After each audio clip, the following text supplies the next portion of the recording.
जय हिंद स्टूडेंट्स, आज हम बात करने वाले हैं क्लास 12th आईटी के बारे में, जिसका कोड 802 है। एग्ज़ाम करने से पहले हम सबसे पहले सिलेबस के बारे में समझ लेते हैं। ये सिलेबस दो पार्ट्स में डिवाइड करके रखा हुआ है।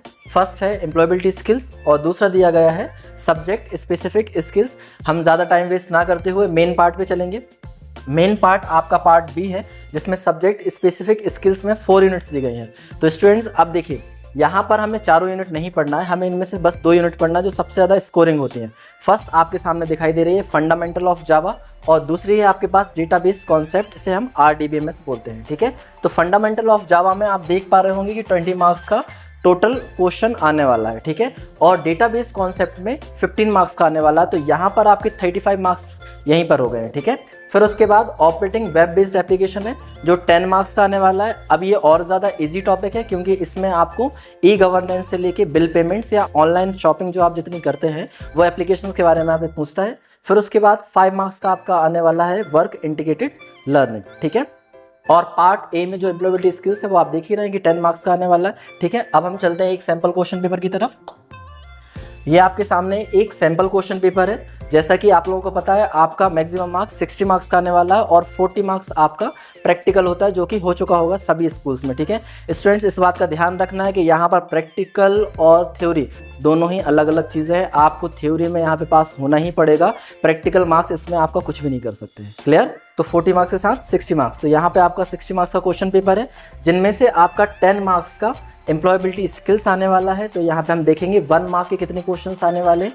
तो यहाँ पर 6 क्वेश्चंस आने वाले हैं, जिनमें से आपको एनी 4 करने हैं। ठीक है, फिर 2 मार्क्स के आपके टोटल 5 क्वेश्चंस आने वाले हैं, जो जिनमें से आपको करना है एनी 3। अब यहाँ पर देखिए, ये पूरा एक सेक्शन बना के दे दिया जाता है, जिसमें से आपको ये एनी 4 करने रहते हैं। क्लियर? चलिए नेक्स्ट चलते हैं। 10 मार्क्स के बाद यहाँ पर जो सबसे बड़ा पोर्शन है वो हमारा 50 मार्क्स का है। यहाँ पे आप देख सकते हैं, जैसा कि मैंने आप लोगों को बोला था कि 2 यूनिट पे सबसे ज़्यादा ध्यान देना है, फंडामेंटल ऑफ जावा और डेटाबेस कॉन्सेप्ट। तो अब देखिए, फंडामेंटल ऑफ जावा में 1 मार्क, 2 मार्क, 3 मार्क और 4 मार्क चारों सेक्शन में आपके क्वेश्चंस आने वाले हैं। तो 1 मार्क में आप देखिए, फंडामेंटल ऑफ जावा में 12 ऑब्जेक्टिव्स आने वाले हैं। फिर उसके बाद डेटाबेस कॉन्सेप्ट में 10 ऑब्जेक्टिव आने वाले हैं, मतलब आपके 22 ऑब्जेक्ट्स तो यही हो गए हैं। ठीक है, अब यहाँ पे देखिए 2 मार्क्स के क्वेश्चन में डेटाबेस कॉन्सेप्ट से 2 क्वेश्चन आने वाले हैं। ऑपरेटिंग वेब बेस से कोई भी क्वेश्चन 2 मार्क्स में नहीं आने वाला है और ना ही कोई क्वेश्चन 3 मार्क्स में आने वाला है। हम आगे चलते हैं, वर्क इंटीग्रेटेड लर्निंग में भी 4 मार्क्स में कोई भी क्वेश्चन नहीं आने वाला है। अब आप एक चीज़ यहाँ पे देख पा रहे होंगे कि फंडामेंटल ऑफ जावा में